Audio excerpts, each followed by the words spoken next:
I graduated from the Newcomb Art School with an MFA in 1956 after working 6 years under the inspirational guidance of Pat Trevino. That same fall, George Rickey, who was the head of our department, hired me to teach drawing and painting. I remained on the faculty for 9 years. It so happened at that time we received ever so many very exciting and important contemporary artists for a day or two at our department. Clifford Still came, David Smith came, Twarkov, and I asked a couple of these gentlemen if I wanted to go further with my instruction in art, where should I go? And all of them said, there's only one place to go, and that place is Hans Hofmann School, either in New York or Provincetown. Well, I graduated at the summer of 56, and just before I did, I called the Hofmann School and I was admitted to the class. And it was the most inspirational experience, aesthetically, that I think I've ever had or could have.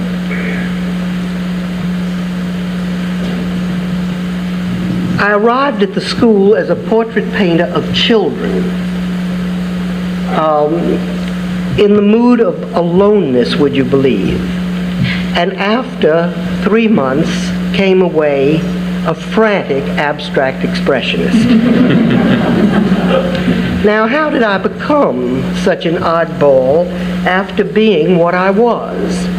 Well, I owe it to a series of personal relationships that miraculously occurred, one right after the other. First, there was Hoffman, and upon my return from his school, Mark Rothko came to Newcomb as a visiting teacher. The impact of these two men was tremendous. They made me believe that a painting need not be a painting of something, not an imitation, that it should be a revelation, not only to the viewer, but to the artist himself or herself. That it need not be instructional or socially critical, that the space one had to work on was flat, but a little depth was necessary, not much.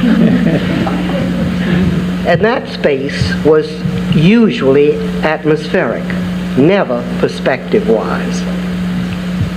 That technology has little place in this aesthetic, with the exception, of course, of careful understanding of materials, thereby ensuring longevity of the work. That the work progresses by impulses, one color calling for another, one shape calling for another, the axis of each shape having an effect on the whole. The form and content comes straight out of automatism, unconscious impulses, and fantasies. This, in short, was the theory behind all abstract expressionism. Now, that's a big statement, and I may be wrong, but that's what I was taught. The painter I feel who was most poignantly my inspiration was Mark Rothko. He, like Hoffman, taught obliquely. They never really talked about painting or the art per se. They talked about philosophy, theology, history, music. They skirted all around what you were there for, but by osmosis, you got the message. And their tenets have stayed with me for 40 years.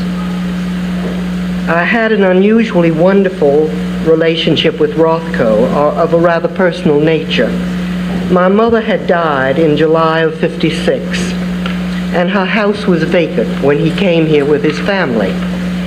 The department rented the house for them from my family, which created an intimacy between Rothko and me that would otherwise not have existed. He worked in my mother's garage and painted a number of paintings there. He hung some in the Newcomb Art Gallery, and I'll never forget the impact those paintings had on me.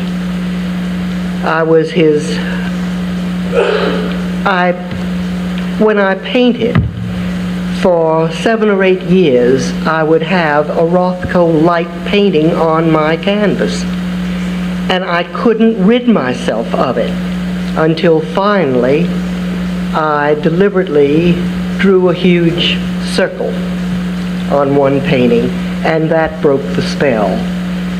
But I still think in my work there is a remembrance of him. The dulled edges, the misty, atmospheric sort of transparent washes, and his spirit.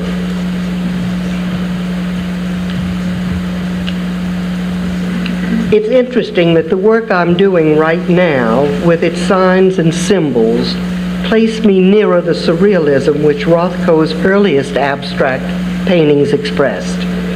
His hieroglyphics made for a sort of surreal abstract expressionism, and that pretty well describes what I'm doing today.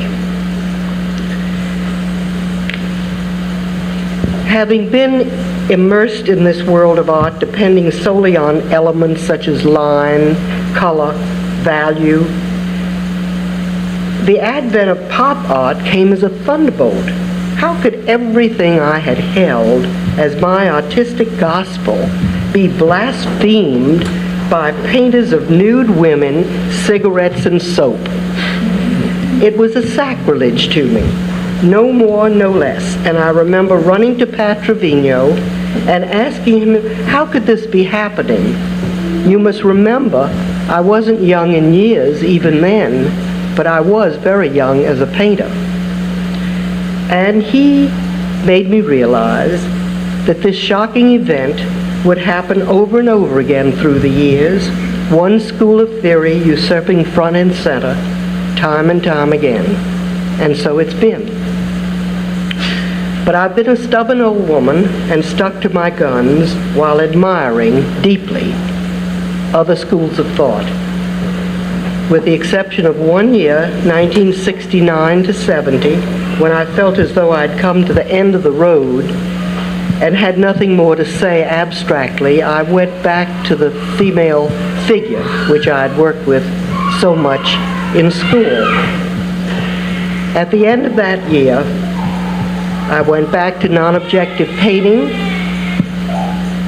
very expressionistic, and have stayed there ever since. I've carried these same impulses into the wooden and metal sculptures I've been doing for the last 6 years. By using my familiar hieroglyphics from the two-dimensional work and maintaining my handwriting on the surface of the work, the brushwork on the sculptures bespeaks my continuing allegiance to abstract expressionism. Technical expertise and theories cannot move a sensitive spectator. It takes the artist's spirit to do that, the courage to take risks and chances, the yearning to produce magic. Otherwise, the work is simply a mechanical contrivance, I think, or dishonest strategy. I think an artist must reinvent himself or herself from time to time. These adjustments should be the result of passion, persistence, and perspicacity.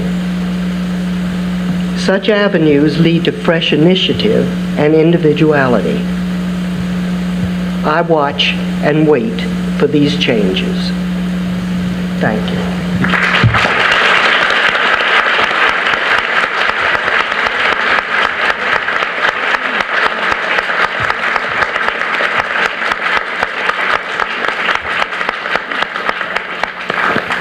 Thank you very, very much.